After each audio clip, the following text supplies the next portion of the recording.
Voici deux des derniers smartphones signés Alcatel One Touch, le Idol 2S et Idol 2 Mini S, des smartphones à bas prix et assez remarquables de par leur design. On parlait du design, alors justement c'est leur premier point fort. Ce sont des smartphones qui, malgré leur prix, ont une esthétique assez classe, notamment le 5 pouces qui est très fin, qui a un écran qui occupe quasiment la totalité de la façade avant du téléphone, ce qui est assez remarquable. Certes, les deux appareils sont tout en plastique, mais c'est du plastique de bonne qualité qui ne marque pas les traces de doigts et qui est assez agréable à toucher. Donc il n'y a absolument aucun problème au niveau des matériaux choisis. Deuxième point fort, c'est la qualité des écrans de ce smartphone. Alors encore une fois, surtout pour le 5 pouces, ce sont des écrans lumineux qui ont un taux de contraste d'à peu près 1200 pour 1, ce qui est une très bonne performance. Ce sont des écrans IPS avec de larges angles de vision et avec une définition pour le 5 pouces 720p, c'est-à-dire 1280 par 720 pixels, tout à fait suffisante pour cette diagonale.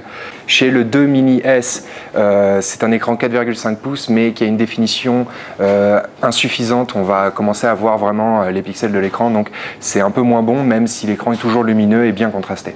Autre point à signaler, ces smartphones sont assez performants en photo. La qualité est bien là, bon, c'est un peu bruité, il n'y a rien de vraiment extraordinaire, mais c'est au-dessus de la moyenne dans cette gamme de prix. Dernier point fort, c'est le logiciel qui est plutôt sympathique à utiliser. L'interface est assez chaleureuse, elle a été totalement relookée par Alcatel et c'est assez sympa à utiliser. C'est assez agréable de ne pas tomber sur de l'Android de base pour ceux qui n'aiment pas trop la version classique d'Android.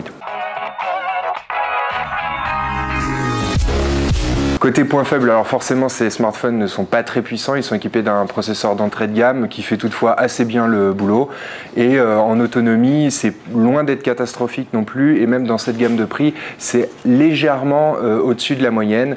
On a environ 10 heures avec l'écran allumé, ce qui est une assez bonne performance pour des smartphones aux alentours de 200-300 euros. En conclusion, on peut laisser tomber la version 4,5 pouces qui est assez anecdotique, un peu cher à notre goût, surtout que dans cette gamme de prix, on a le Moto G de Motorola qui fait quand même sensiblement mieux un peu dans tous les domaines. Mais la version 5 pouces est vraiment sympathique à utiliser, le design est très agréable en main et l'appareil fait justement pas vraiment entrée de gamme, il fait assez milieu haut de gamme, voire presque haut de gamme en termes d'esthétique, avec des performances tout à fait correctes. Alors à 290 €, prix officiel c'est trop cher, mais il est déjà disponible sur le marché à 200 € et à 200 € c'est une bonne affaire.